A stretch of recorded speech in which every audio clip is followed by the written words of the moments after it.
Hi friend, RD sir classes में आपका बहुत बहुत स्वागत है। दोस्तों, हम लोग बट्टा यानी डिस्काउंट के बारे में पढ़ रहे थे। इसके पहले 3 पार्ट बना दिया गया है। यदि आपने तीनों पार्ट नहीं देखा है तो उसका लिंक नीचे दिया गया, वहां से आप देख सकते हैं। आज हम क्रमिक बट्टे दिया रहे तो उसको समतुल बट्टे में कैसे परिवर्तित करेंगे इसके बारे में जानेंगे। जैसे क्रमिक बट्टे मतलब क्या हो रहा है, एक दुकानदार है, पहले 10% का छूट देता है, फिर 20% का छूट देता है। तो अब अलग अलग छूट ना देके अगर वो दोनों छूट को एक साथ मान लिया जाए तो कितना होगा, उसी को क्या बोला जाता है, समतुल्य बट्टा। जैसे हम कह रहे हैं भाई 10% दे रहा है, फिर 20% दे रहा है, तो 2 बार उसको डिस्काउंट ना देके एक बार अगर डिस्काउंट दिया जाए तो कितना होगा, वहीं उसका क्या कहलाएगा, समतुल्य बट्टा। तो जैसे हम कह रहे हैं एक दुकानदार है, एक बार कितना परसेंट का दे रहा है डिस्काउंट, 10 का, एक बार कितना दे रहा है, 20%। एक बार डिस्काउंट कितना दे रहा है, 10 दे रहा है, एक बार 20 दे रहा है। तो अगर पूछ रहे इसका समतुल्य बट्टा क्या होगा, यानी एक साथ अगर उसको छूट देना हो तो कितने % का देगा। तो भाई इसके लिए कुछ नहीं करना होता आपको, समतुल्य बट्टा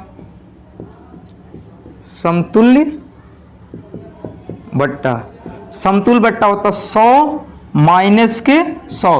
भाई टोटल 100 होता है तो 100 माइनस के 100 और जितनी डिस्काउंट है उसको यहाँ लिख दिया करो। भाई 10% डिस्काउंट दिया तो बचेगा कितना, 90%। भाई 10% डिस्काउंट दिया तो बचेगा कितना, 90%। 20% दिया है तो कितना बचेगा, 80%। अब इसको सॉल्व कर लीजिए, हमारा समतुल्य बट्टा आ जाएगा। सॉल्व करने के लिए सबसे आसान तरीका 0 0 कट जाएगा, 1 0 से 1 0 1 कटेगा, 1 0 से 1 0 1 कटेगा, बचेगा इधर कितना, 100, 8 9 72, कितना बचेगा, 72। और 100 में से 72 जाएगा, कितना बचेगा, 28। कितना बचेगा, 28। यानी अलग अलग 10% बट्टा और 20% बट्टा न देके वो एक साथ 28% बट्टा दे, तब वो वैल्यू क्या होगा, दोनों सेम ही होगा। तो इसका मान कितना हो जाएगा, समतुल्य बट्टा 28%। यानी 10 और 20% का बट्टा समतुल्य बट्टा कितना होगा, 28%।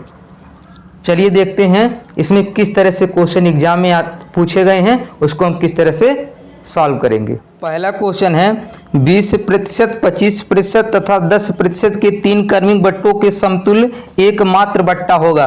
भाई इसमें देखो कितने बट्टे दिए हैं, 3 दिया है। कौन कौन, एक दिया है 20%, फिर कितना दिया है 25%, फिर कितना दिया है 10%।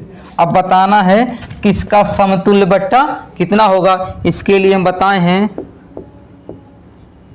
समतुल्य बट्टा ये कितना होगा, 100 माइनस के 100 जितना डिस्काउंट दे रहे हैं उसको लिख लेंगे। अगर 20% डिस्काउंट दे दिया है तो हमारे पास कितना बचेगा, 80। अगर 25 दे दिया तो कितना बचेगा, 75। अगर 10 दे दिया है तो कितना बचेगा, 90। 100 से 100 इसको काट देते हैं, 1 0 से 1 0 1 कट जाएगा, 1 0 से 1 0 1 कट जाएगा। अब इसको काटते हैं, 25 3 75 और 25 चौका 100, फिर 4 से काटते हैं, 4 दूनी 8। यानी इधर कितना बचा है, 100 है, कोई इधर 2 बचा है, इधर 3 बचा है, इधर 9। 2 3 6 और 6 9 54। तो 100 में से 54 जाएगा, कितना बचेगा, 46। कितना बचेगा, 46%। कितना बचेगा, 46। यानी इसके जो 3 बट्टे दिए हैं इसके समतुल्य बट्टा कितना हो जाएगा, 46%। तो इसमें कौन सा ऑप्शन सही हो जाएगा, डी वाला। कौन सा ऑप्शन सही हो जाएगा, डी वाला। चलिए देखते हैं इसका अगला क्वेश्चन। अगला क्वेश्चन है 10% और 20% के क्रमिक बट्टों के समतुल्य एक अकेला बट्टा है। भाई दिया है 10% और 20% के समतुल्य बट्टा होगा। तो समतुल्य बट्टा के लिए हम बताएं 100 और माइनस के 100। अब इसको देखो, अगर 10 है तो यहाँ कितना हो जाएगा, 90। और ये 20 है तो यहाँ कितना आ जाएगा, 80/100। अब 100 से 100 क्या होगा, कैंसिल हो जाएगा। 1 0 से 1 0 1 0 से देखो 2 0 से कैंसिल हो जाएगा। तो इधर 100 माइनस के 8 9 72। तो 100 में से 72 जाएगा, कितना बचेगा, 28%। तो यानी हमारा समतुल्य बट्टा कितना आ जाएगा, 28%। तो इसमें कौन सा ऑप्शन सही हो जाएगा, सी वाला। कौन सा ऑप्शन सही हो जाएगा, सी वाला। चलिए देखते हैं इसका अगला क्वेश्चन। अगला क्वेश्चन है 10 और 30% के क्रमिक बट्टों के समतुल्य एक अकेला बट्टा है। 10 और 30%, है देखो पहला कितना दिया है 10% और कितना दिया है 30%। तो इसका समतुल्य बट्टा कैसे निकालेंगे, 100 और माइनस के 100।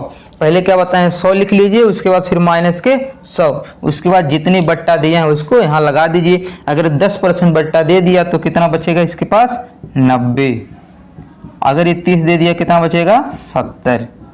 100 से 100 क्या होगा कट जाएगा, 1 0 से 1 0 ये कट जाएगा, 1 0 से 1 0 ये कट जाएगा। तो इधर कितना बचा है 100 माइनस के 9 7 63, कितना हो जाएगा 63। तो 100 में से 63 जाएगा, कितना बचेगा 37%। कितना बचेगा 37%। यानी 10% और 30% का क्रमिक बट्टों का समतुल्य बट्टा कितना आ जाएगा 37%। तो कौन सा ऑप्शन सही हो जाएगा इसमें, डी वाला। कौन सा ऑप्शन सही हो जाएगा, डी वाला।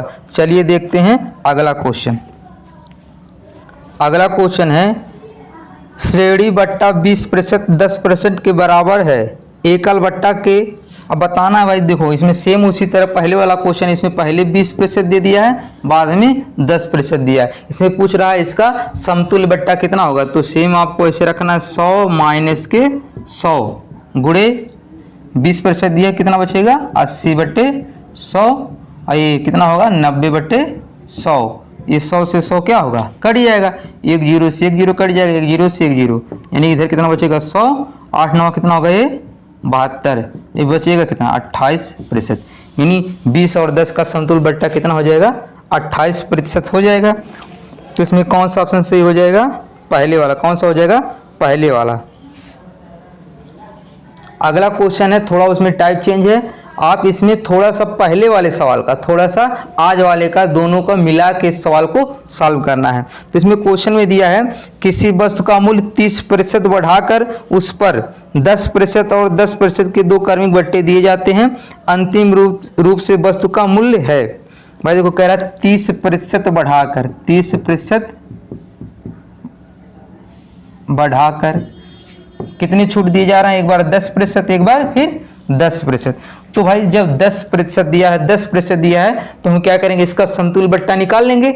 हमने इसके पहले वाले वीडियो में बताया था कि जब बढ़ा के कहता है तो वहां पे प्लस ले लिया जाता है x का वैल्यू, और जो छूट दिया जाता है उसको y मान लिया जाता है, उसका मान हम माइनस मान लेते हैं। तो 10% का क्या होगा समतुल्य बट्टा, इसका कितना निकलेगा 100 माइनस के 100 और 90/100।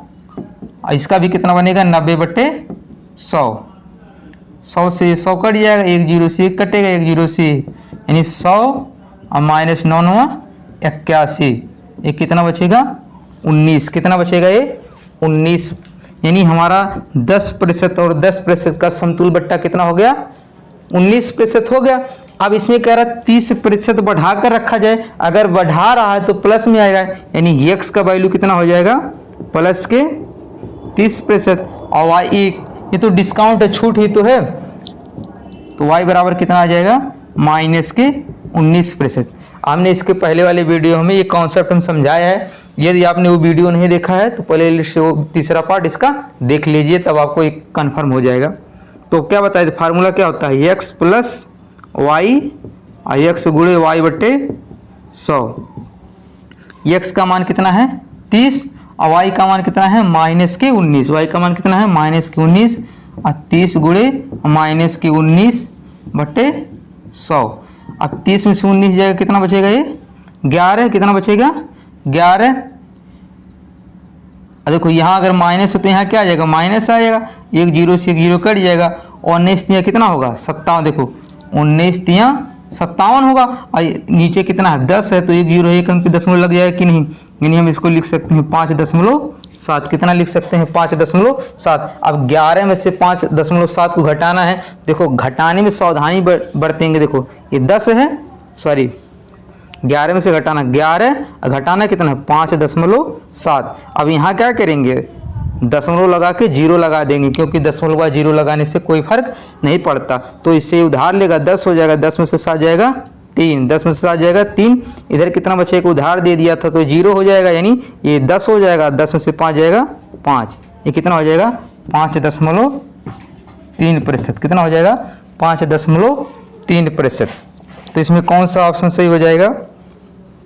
अच्छा हाँ, अगर ये बताए थे कि अगर ये वैल्यू प्लस में आता है, ठीक है, अगर ये वैल्यू प्लस में आया है तो बढ़ा दिया जाता है, अगर माइनस में आता तो क्या होता? घटा दिया जाता। तो इसमें क्या होगा? बी वाला हो जाएगा, 5.3 बढ़ जाता है। भाई अगर माइनस होता तो कौन सा ऑप्शन सही हो जाता है? डी वाला, लेकिन हमारा वैल्यू क्या है? प्लस वाला, इसलिए कौन सा ऑप्शन सही होगा? बी वाला।